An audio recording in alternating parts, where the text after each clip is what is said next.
We talked a great deal about the way in which young scientists entering our industry might choose to and want to work. And can you comment on the sorts of changing behaviors or the changing expectations that we as major employers of geoscientists in the future might really need to take on board?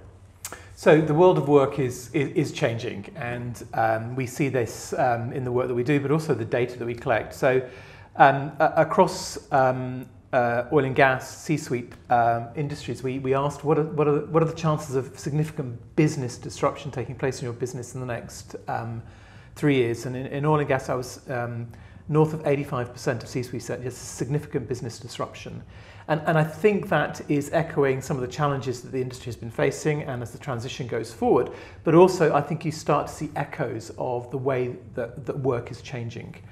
And similarly, one of the key challenges that C-suite will see in talking to us as an organisation about the employment challenges and opportunities is that the rise of contingent workers will continue. The flexibility of the way people work within organisations.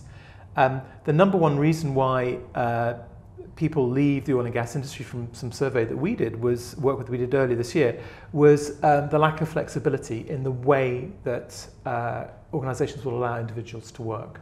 So I think the fluidity of working in a more collaborative way. You start to see the breakdown of hierarchy in agile working, more collaborative work styles.